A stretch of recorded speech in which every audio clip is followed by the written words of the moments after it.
Acknowledge, honor, and respect the diverse Indigenous peoples connected to this land. We fully recognize, support, and advocate for the sovereign rights of all of Oklahoma's 39 tribal nations. This acknowledgement is aligned with our university's core value of creating a diverse and inclusive community. It is an institutional responsibility to recognize and acknowledge the people, culture, and history that make up our entire OU community. I am so delighted to welcome you to this evening's events, which include an artist talk by Ethiopian artist Bekele Mekonnen and a discussion of the legacy of Gebrekristos Desta, an Ethiopian modernist painter who spent the last year of his life in Oklahoma as a political refugee, about whom some of you heard last spring from Dr. Kate Coucher from St. Andrews, and there was a talk that is posted online that I'm happy to share the link for. And followed by the talk and conversation, we will have a dinner from Queen of Sheba, the Ethiopian restaurant in Oklahoma City. Bekele is here at OU on a 10-day artist residency, generously supported by the Norman Arts Council. And some members of the Arts Council are here, so can we just pause and thank them for their support of this initiative? Thank you so much. Bekele is working with Professor Jason Saitaki's mural class to design a memorial mural in honor of Gebrekristos and his artistic practice in Oklahoma. And this will be completed by the end of the semester in the East Main Street district of Norman. So keep your eyes peeled on the corner of Main Street and Porter. On behalf of OU's Russell Center, we're so excited to participate in this continuing conversation on expansive stories in the art of the American West. There are many people to thank for their support for this event and Bekele's artist residency with us. Kate Coucher for tracing Gebrekristos' story last spring and for introducing us to Bekele. Dan Maines, who's here tonight, and support from the Honors College last spring. Jason, of course, for all the collaboration in planning and executing these initiatives. Jason's students, who I think a couple of you are here tonight, who are fastidiously working on their mural designs now. And in addition to the Norman Arts Council, supporting tonight's event is crucially Natalie Letza and the African Studies Institute here at OU. We also thank the School of Visual Arts, especially Allison Fields, Dean Mary Margaret Holt. I want to thank Robert Bailey of the Black Artists of Oklahoma Project, the East African Alliance Student Organization here at OU, graduate student Jonathan Hacker for retrieving our dinner for tonight, Yakim Giot, an Ethiopian photographer in Tulsa who spent some time with Bekele this week, Jason Poudrier of the City of Lawton at the Division of Arts and Humanities, Jim Whiteley and Sharon Cheatwood at the Museum of the Great Plains, also in Lawton. We also have a special guest, Ethiopian visitor who is living in Edmond, Dawit Mitiku, who has also spent some time with Bekele during this visit. Leslie Nottingham, who's joining us on Zoom. And we, of course, also want to thank Becca Bean and Matthew Clinton of Stash for supporting this initiative and providing a wall space for the project at the corner of Main Street and Porter. So with all of those thanks, it's now my pleasure and honor to introduce Bekele Mekonnen to you. Bekele is a distinguished artist with long-standing multimedia career, including work in painting, sculpture, and installation. He is from Gebrekristos, a town south of the capital of Addis Ababa, Ethiopia, and he trained at the Addis Ababa Fine Arts School, where he briefly overlapped with Gebrekristos just before the latter's departure from Ethiopia in 1979. He earned a BFA and MFA at Moscow State Fine Arts Institute and further training in pedagogy at Addis Ababa University, where he is now employed. From 2008 to 2010, he directed the Gebrekristos Desta Art Center at Addis Ababa University, a position he has returned to since 2020. In addition to many public art projects, he has participated in major exhibitions in Ethiopia, the United States, and Italy, where his work often comments on the legacies of Italian imperialism and its legacies with incisive interventions. And for more on Bekele's work too, he's brought some copies of his exhibition catalogs, which you're welcome to browse at the end of the talk on the desk here. On behalf of OU, we're so grateful to collaborate with you, Bekele, and we look forward to finding ways we can continue to honor the legacy of Gebrekristos Desta and forge continued links between Ethiopia and Oklahoma. Please join me in welcoming Bekele Mekonnen.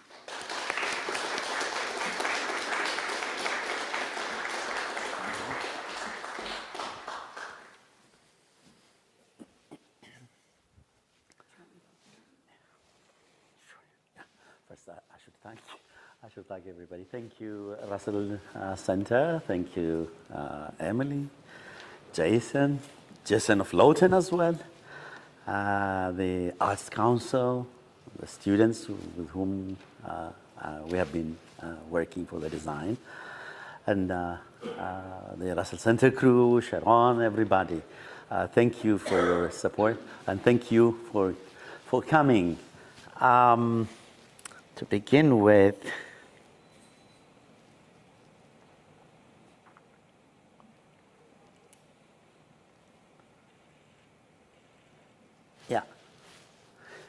today is Gebrekristos' birthday.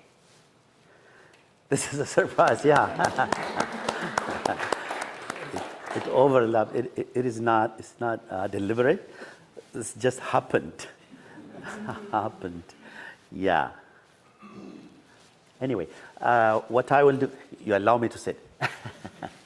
What I will do is, I have a bunch of slides. What I will do is first,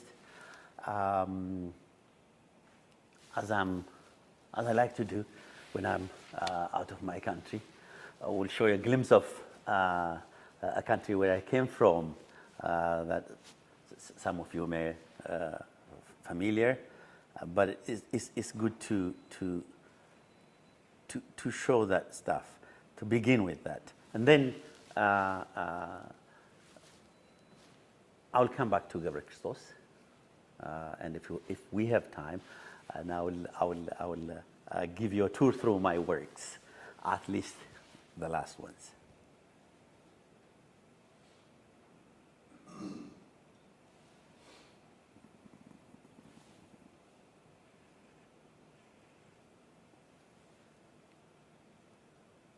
Sorry, again, I came back here. I'm sorry. Are you wanting the other one? Here it is. Yes, I got it. Thank you. So, used to be promoted for tourists, 13 months of sunshine. There are 12 months of 30 days, and the 13th one is 5, in a leap year 6, and they call it 30 months of sunshine. Always you have sunshine there. Now a new logo, a new motto is introduced, like Land of Origin, they call it, since last year. Because of Lucy, I think you remember that. The location, I mostly encounter people who don't know what this Ethiopia is whether it is a food in an album or whatever. So here is the location. Ethiopia has a different calendar. It has its own calendar. Most of you may know. That's the Ethiopian calendar. This time it is 2017.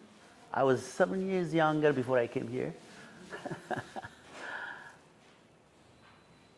And Amharic is the official language spoken across the country. It is one of the oldest Semitic languages of the 5. You know better than me. They are Aramaic, Akkadian, Arabic, Hebrew, and Amharic. Amharic is one of the oldest, even far old before Arabic and Hebrew as well. It has its own alphabet. Just show you some tricks there. when they taught us English alphabets, they used to teach us like A for apple, B for ball, whatever. But we know that A has nothing to do with apple, B either. In Amharic, 33 consonant letters with small symbols. It reads with vowels. It changes its form and sound. There are 7. They correspond with the days of the week, and each letter has its own codified number, according to the linguists who are scholars in this, especially the church clerics, the highly educated ones. And it has its own origin. Say, for example, natural origin. Let's take ha. This is ha to be read, and then let's take this is se. Se. It has its base origin. It has its origin. Like ha. This ha is origin in Hameruha. We call it Hameru. Ha. Hammer is a boat. Se has Negusu se. Negus means is a king. The king se, the hammer se. Hammer in Amharic, the boat se, the king se. The boat se. The origin is from the boat. That's the boat se. Ha. Se, the king se is here. It has the origin, the crown, and on and on. In every name of an individual had a numeral code behind it. Especially the baptismal name has a serious one, which shouldn't be told to anybody, because they do their calculation, and especially the clerics do their calculation, and later on we'll tell you. And with the cosmic whatever they do, and they do the talismanic stuff, and they protect you, or they can inflict harm and so on. Anyway, this is about this old-time story. Numerals, it has its own numbers. These are from Ge'ez number, only Amharic also. We also use in Amharic with these, with the language 1, 2, 3, 4, 5. This is old as well. Coming to time, we count time from dawn to dusk.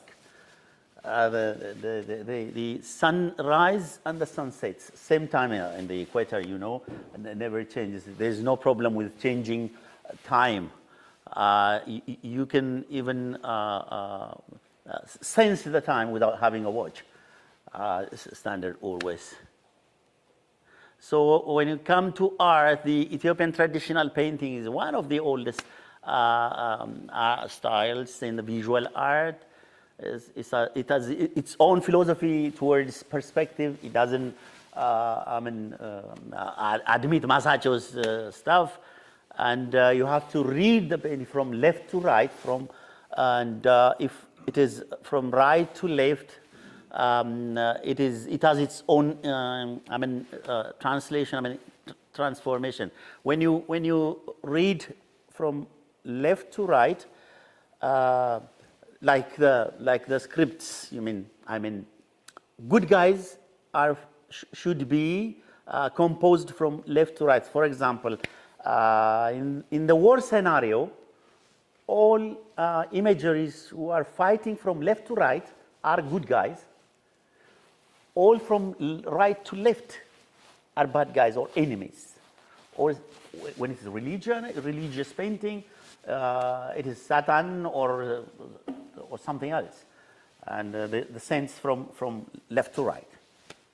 And for African art, in many African art styles or trends, the skull, the head is the important part, and the genital is the important part. In Ethiopian painting, eyes are bigger, and the important part, it's considered a source of life. And so there are so many interesting things. Bad guys or enemies should be depicted in profile only. Good guys in 3/4 or frontal, whatever the position is, even from the back. Yeah, there is a philosophy also towards the space. If you see the church walls or parchment or panel, wooden panels, you see things are packed. That's deliberate. They don't want to leave a space as a background or a void space, because they want the congregation in the church not to be distracted. The void spaces are distracting, according to that philosophy. This is from the 15th century diptych religious painting. And there's another triptych from another Frazion from the mid-50s. And this is from Gondar, the Gondarian time painting, which is changed. It's a long story anyway. The materials, I mean, the colors are herbs. Every pigment is from herbs, natural. The wall is either canvas on it, or fresco, or wooden panel. This is also from Gondar ceiling. Yeah, the one I told you. Good guys or Ethiopians are fighting from left to right. Italians from right to left. All profiles here, all frontal or 3/4. It's a famous parchment in the Tigray region. Yeah, the same here. You see the Italians in profile from right to left. Ethiopians are fighting from all, even the dead should be depicted frontal if he is not enemy. So the other practice which is not supported, by the church, is talismanic practice. Talismanic is known around the Mediterranean world, especially in the Hellenic time. The Arab world practices in East Africa as well. Ethiopia has its own version of talismanic art. Normally, basically, it's used for protection. Protects you from a nightmare, protects you from evil eyes, protects you, your property, and so on, so on, so on. Like these are goat skin will be prepared. A client went to the clerics, or wise man who's practicing talisman. He tells what he wants, several cases, and he will tell his baptismal name and his height. This is the height of the length of the client, the parchment. And then the cleric prepares specific symbol with a specific talisman. He writes and draws for that specific problem, and then he rolls it in a amulet form, and then he hangs it on the client hangs it on his neck. So for so many problems, including problems those in modern days that you go to the hospital, had been practiced by the talisman. Even today, it is rare, but it exists until now. the talismanic. There are interesting images are there. They are for specific person, for specific problem. It's not transferable. Yeah.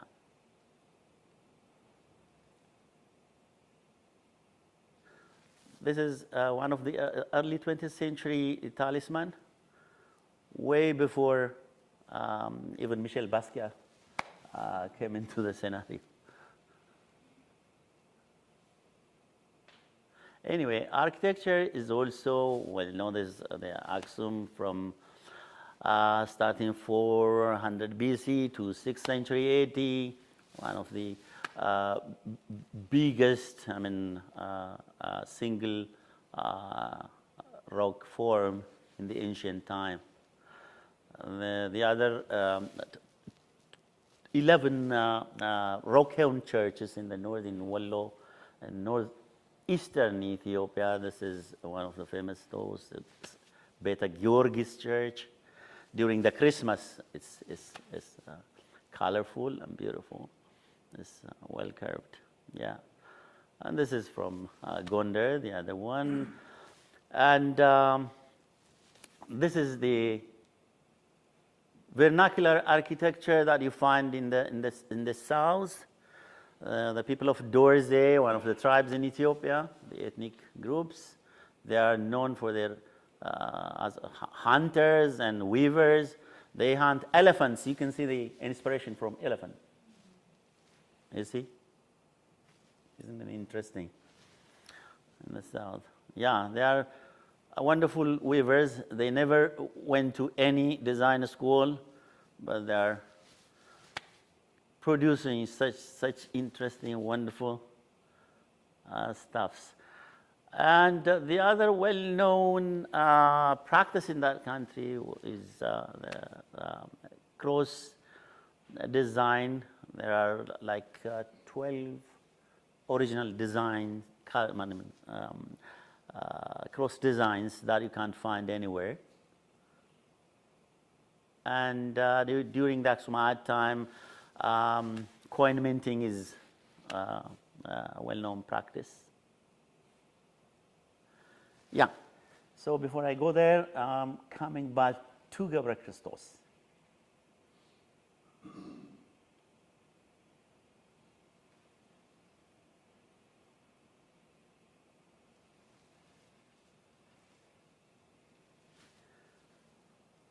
Yeah. He's known as a great painter, poet, and educator. In Addis, he studied in Cologne, Germany. And he was a student before he went to Germany. He was a biology student in his sophomore at the Addis Ababa University College. And he never studied before, but he was an apprentice under his father. His father was a priest who writes calligraphy and illuminations for the church. This is the guy during his teenage. He was in Harar, the eastern Ethiopia. He's athletic always. He used to work physical as well as mental. He was fit always. Yeah, these used to be our professors. All passed away. This was the last who passed away. And the Gebrekristos is here. You can tell how athletic he is, very fit.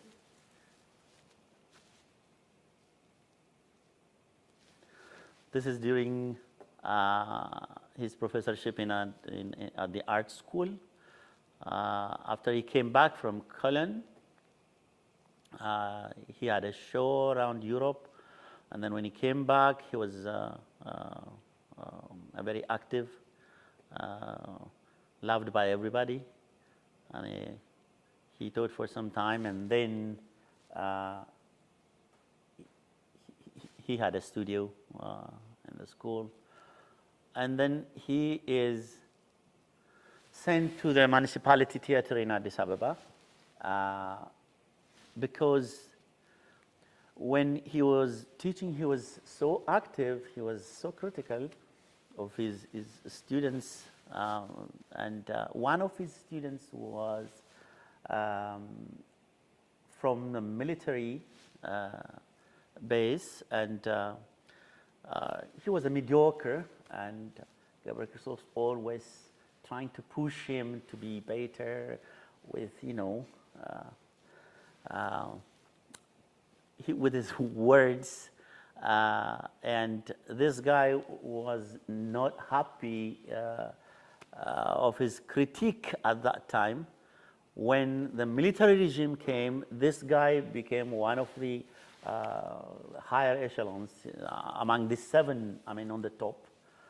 So always he was intimidating him, and he was calling him. Finally, he sent him to the municipality theater to make big posters. At that time, there is no printing, mega printing, so he has to do everything by his.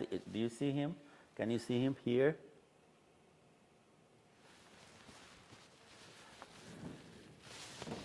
Yeah. Here he is. Yeah. He was not happy, of course. This must not be for him, and he's calling him, and always he's harassing him. So he was not comfortable with the revolution, of course, especially with this guy.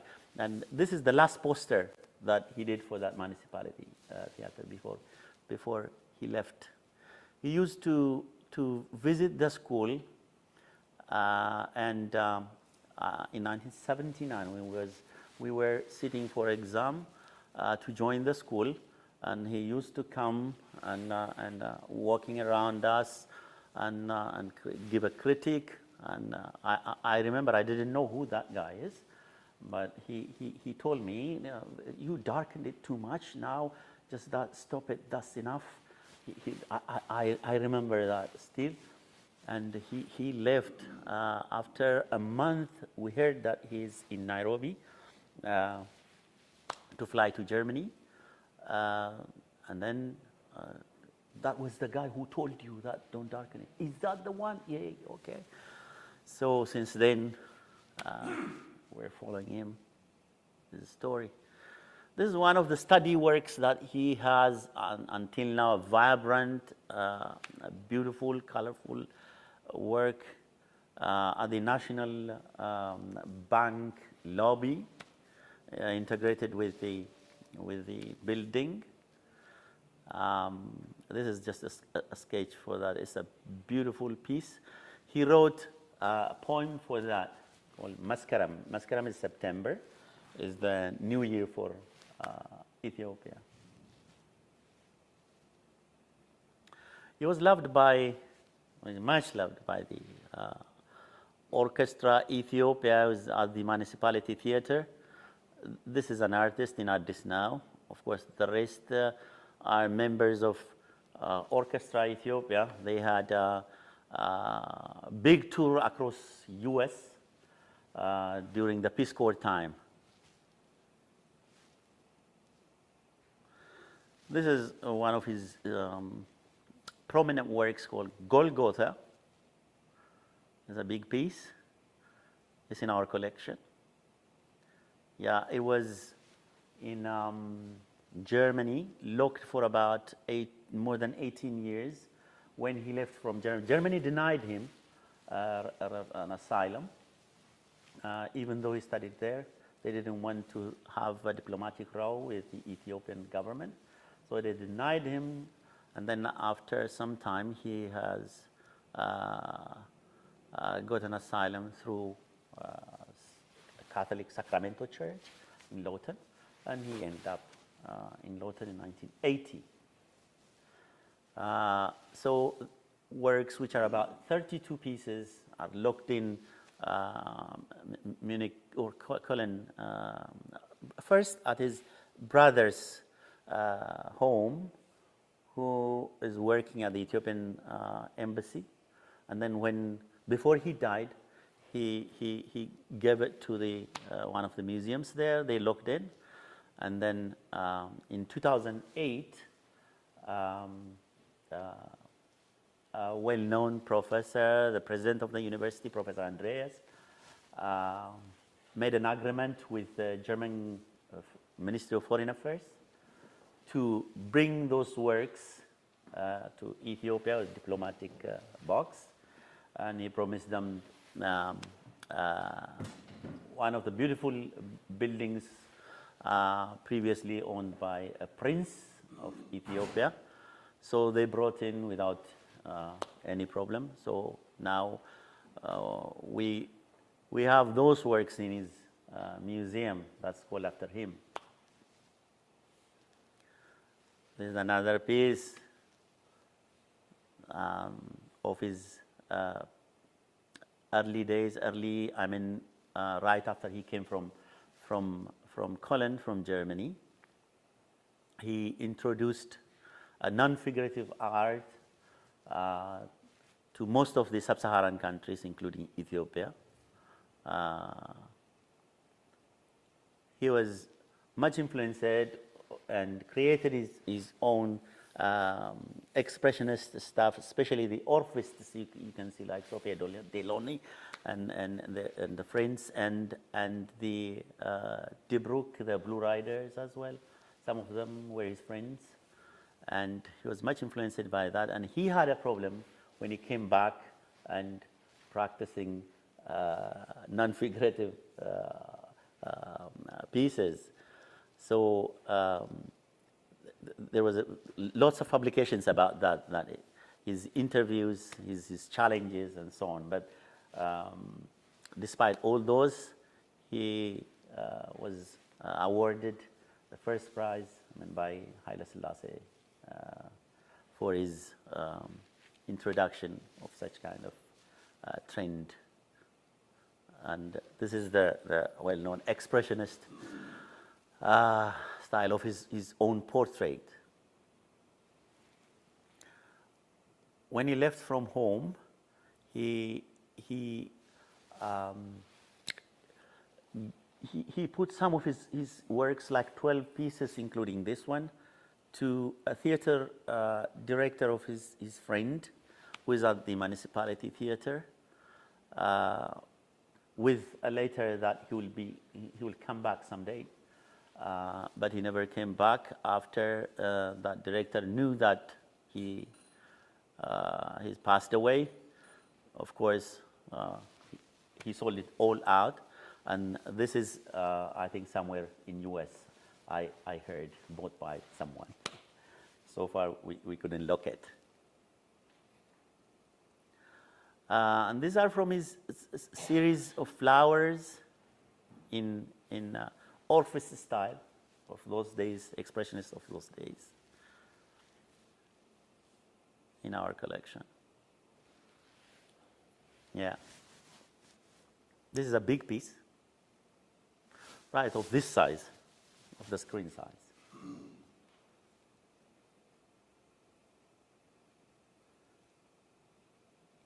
Yeah, until the revolution, it's obvious that he was happy inside.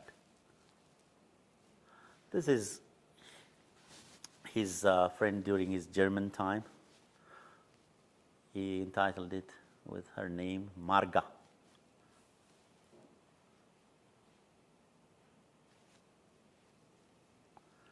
Yeah, he came back.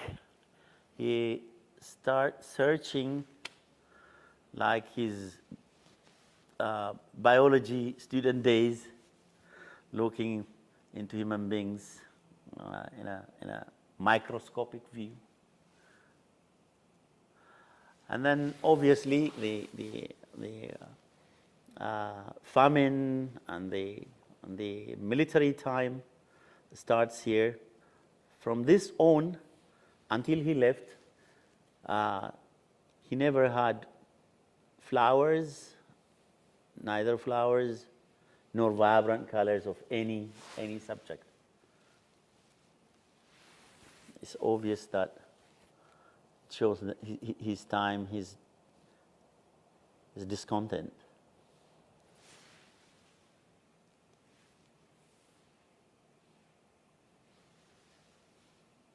Now, all these are during the military time, during the dark days.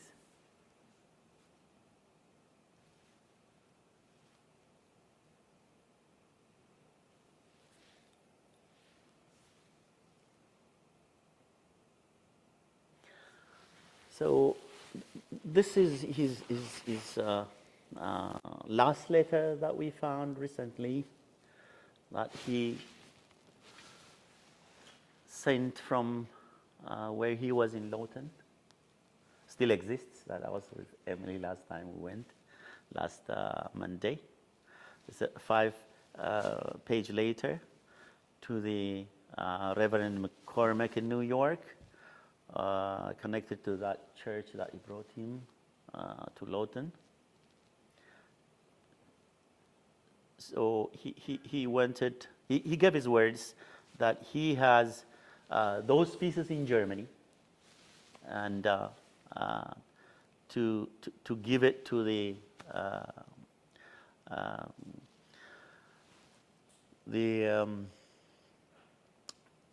not the handicapped, but the people who have problems with their skin, like him, and that's the whole stuff what he wrote.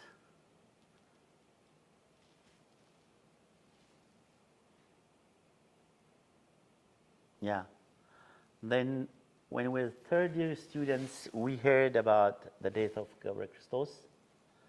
When we came out for a break, our history teacher posted a very small paper, Gebrekristos passed away, because the government considered him a prisoner. He fled his country and so on and so on. And that colonel, the guy whom he taught, who was harassing him, was following him. So it was secretly told. So until now, Gebrekristos' death never announced it officially.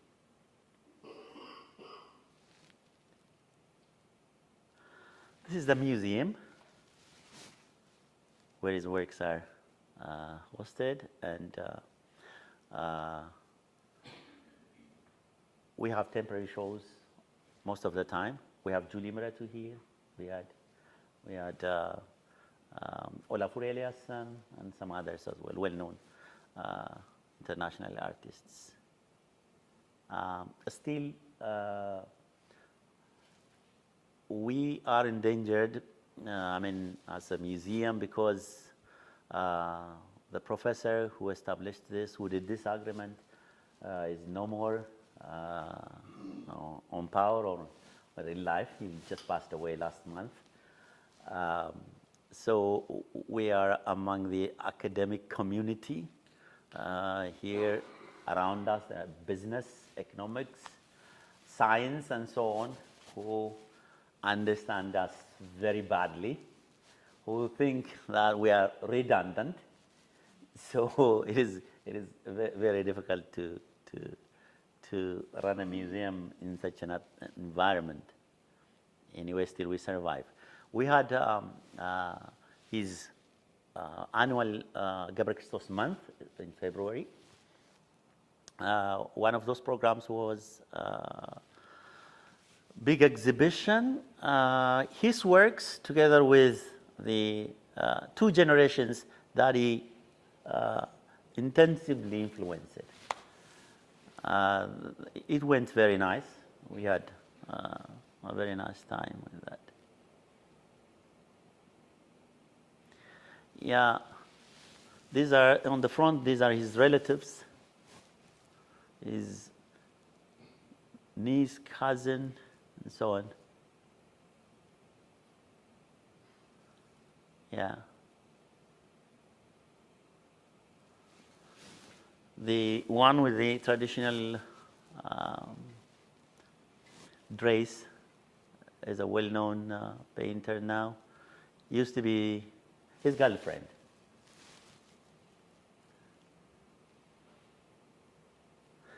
Luckily, his much loved by the young, much loved by the new generation, who never seen him, despite the unofficial story about him. But everybody, I mean, the high school, the college, loves him very much. And this is his biographer. He made his BA on his story, on his biography. Yeah, just because of him, many came to know him. This is a well-known actor reading his poems on the celebration. His relatives, especially one of his cousins, very close to him, used to tell us he has no. Of course, we know he has no wife. He was a Bohemian. He's a very nice person. He has no children. She used to tell us. But I've been searching for about 12 years, and luckily last year I found 3 of them. 3 of them, and they were so angry and upset, everybody, because they want him alone. They want him. So they were so angry, and they wanted a DNA. So we have to contribute money, so it's expensive. So far, 2 of them, there is no close relative, I mean, like sister or brother or father, mother. So it's 2 generations forward. We have to go like that. So the doctors warned us it could be like 60 or 70%. You guys take care, no problem. But these 2 became like 90, more than 95%.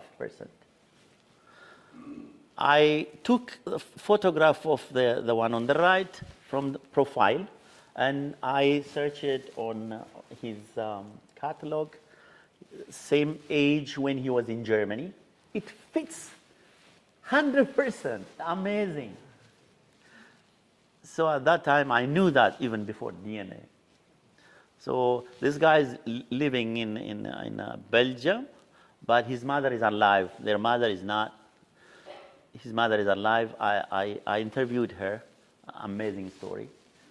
And he's is like 70 or 60%. But of course, all of them are his children.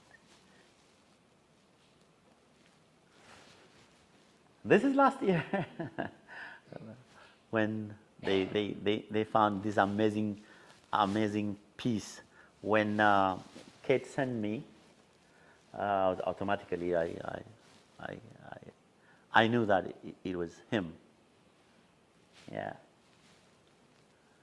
So the memory lives. That's briefly about Gebrekristos. Maybe if you are not bored, I can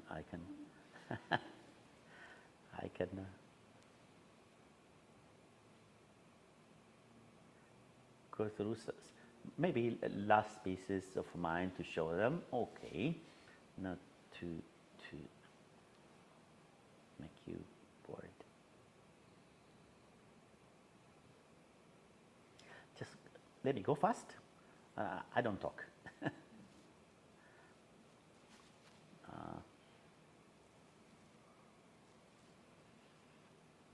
Okay.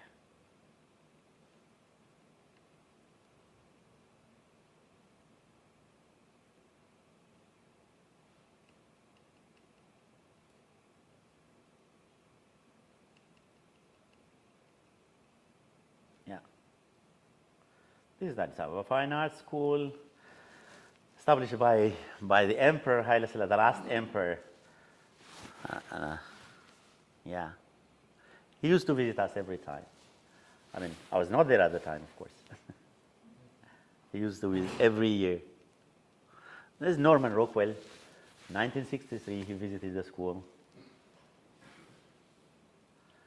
This is me, just I am running through. Going to the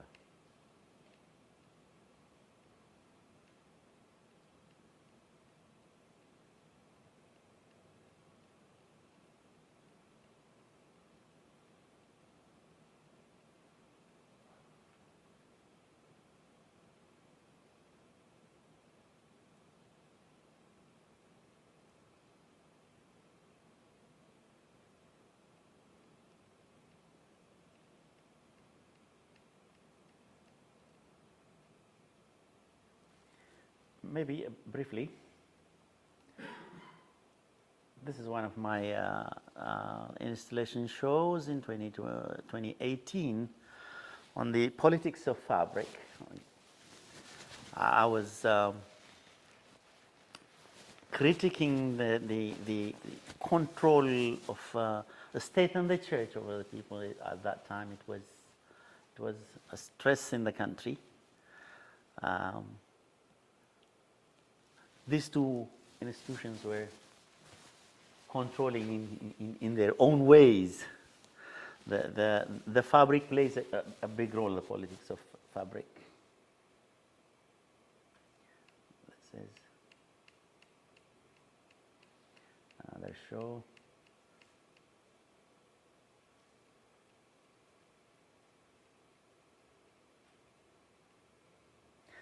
Maybe one.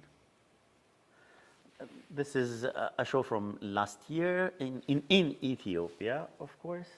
It is about scarcity and abundance simultaneously.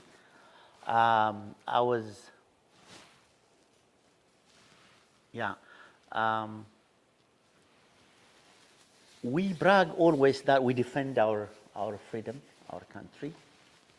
And for thousands of ages, for thousands of years, of course, successfully protected our land, our country, but we never had freedom inside the country, among ourselves. The abundant freedom that we have been protecting couldn't work for us. On the other side, for that metaphor, I want to transform it into an art object, and I picked teff, from which we make injera. Teff is a superfood now. Amazon is sending from here to there. It's a gluten-free and so on, full of protein, whatever.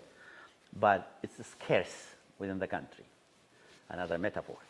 So I used teff flour.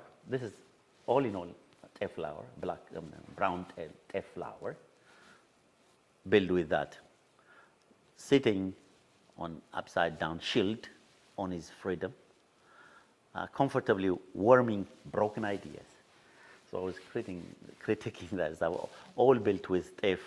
Amazingly, that teff looks like a black body. Anyway, there are so many of them.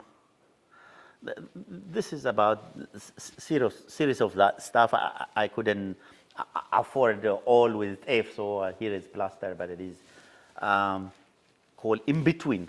In between, it doesn't walk, it doesn't sit, it doesn't stand, but in between, stress in life. Anyway, the last one is this one, which I want to show you. I was invited like 9 months or 10 months ago by the Italian Royal Museum in Torino, in Turin. They wanted to open up what they have in their storage, all looted artifacts, art pieces, thrones even, so many objects from Eastern Africa, Libya, Congo, Somalia, Ethiopia, Eritrea. So they themselves couldn't believe that they have all those unbelievable collection.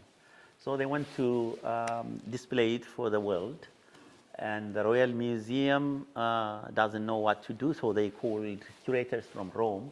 Some of them know me, and they called me, do you want to jam as musicians? Of course, yes, I said, but on my term, yes, they said, okay.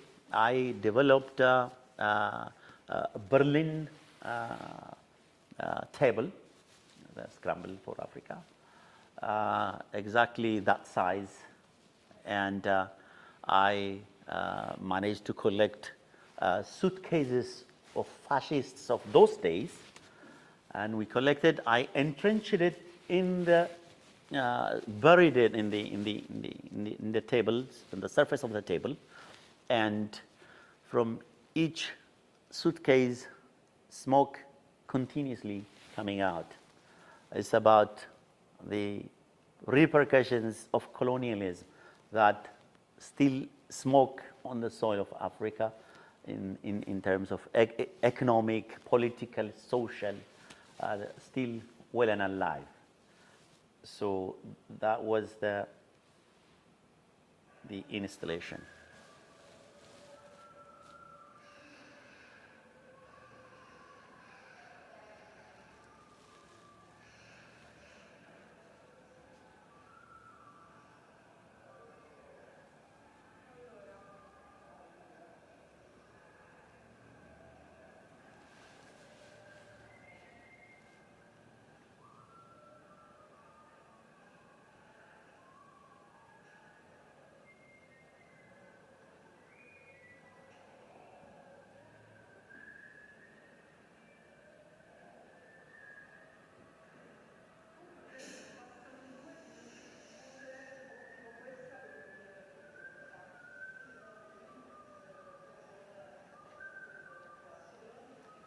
Legs of the table are informal and stands on a fascist boots.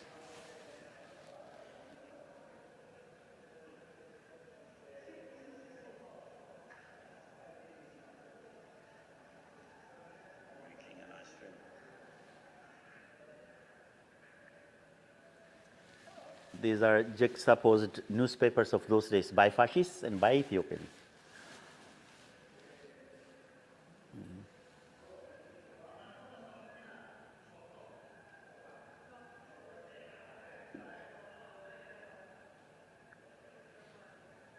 So lots of anger among the fascists, and the progressives were very nice. So it was successful to me.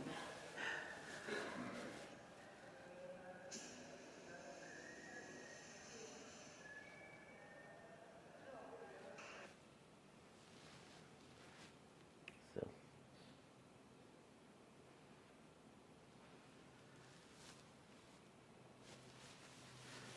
Thank you so much for listening.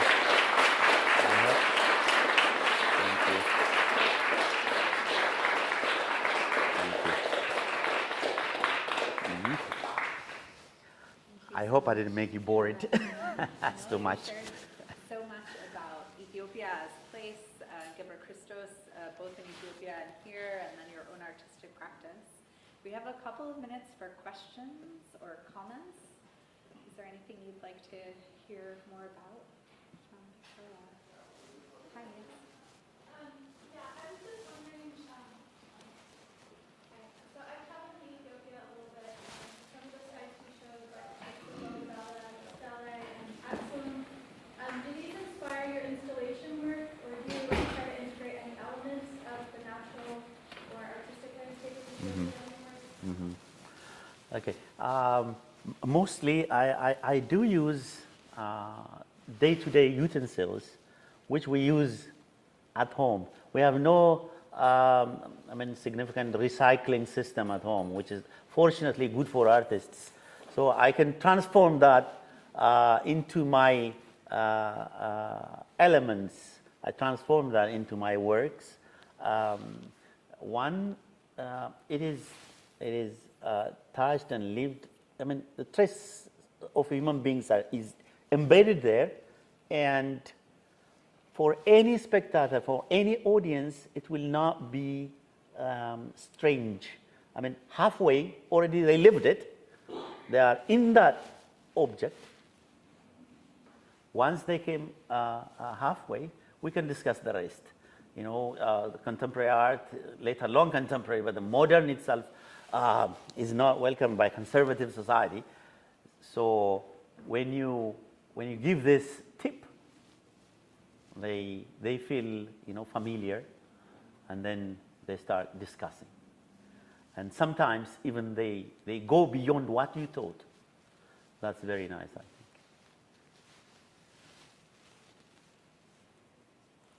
Along those lines, I'm curious about the reception in Italy of your work in Turin. How was it received? Yeah. Those are, in a sense, their tools. Sure. You know what? Before I installed that piece, I went to the colleges, high schools, and in the streets of Torino, and talking to the young, nobody. I found a single young person who know about aggression of Italia. Even most of them don't know that Italians were participated in the World War and so on. So I found that, and I deliberately wanted to make them angry, and of course it worked out. The fascists were so angry, even they published number of newspapers against this, and the progressives on the other side. On the Artist Talk Day, there was an amazing debate among the progressives and the fascists. You know, not obviously, but they tend to fascism. So they denied. One of their denial is about the smoke. They were arguing that we never bombed you with mustard gas or at all. We never used the gas. I never talked about gas. But they themselves, you know, it triggered them to believe, you know, or to fight with themselves. So that's a good thing about art.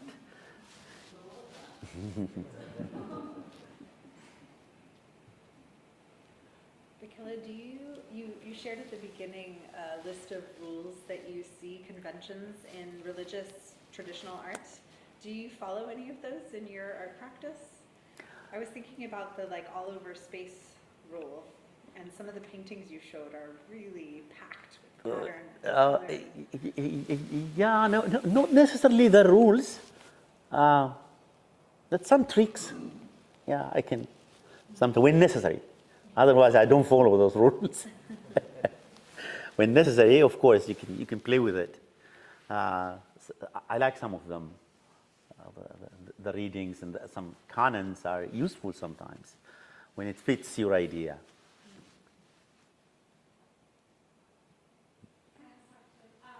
If you have an idea for an installation, I would assume you have lots of ideas over the course of, a week or a month. How do you decide which one to pursue? So I couldn't properly get. So, do you mean in Oklahoma specifically, or just in general? Just in general. How do you decide which idea to pursue? If you're for the Italian project, you probably went through many possible iterations. How did you come to settle on that set of images? Of course, there is no recipe for that, but sometimes idea leads you, and sometimes objects leads you. It can be either way. To me,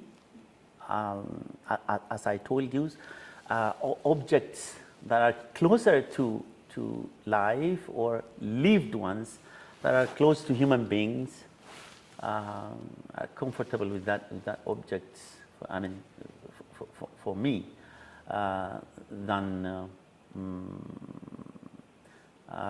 anonymous stuffs. Something with a human trace speaks to me, and I hope speaks to my audience.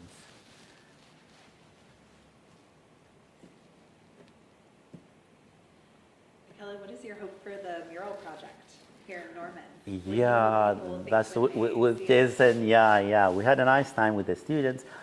By the way, I've been philosophizing with myself how the Midwest and the South, the geography, the horizontal, the churches, maybe shaped the calmness of the students. They are not that rushy. They are not that more disciplined, on time. Yes, geography shapes human beings definitely. I found nice behavior, nice works, enthusiastic, and beautiful thing will come out. Yeah, in memory of this sudden story. Yeah. Okay, please join me in thanking Bekele. Thank you. Thank you. Great. so excited to invite everyone to dinner, which should be set up in the seminar room next door. So please help yourself to some food. You're welcome to come back in here and enjoy further conversation with everyone and with our visiting artists. Thank you all so much. Thank you. Thank you.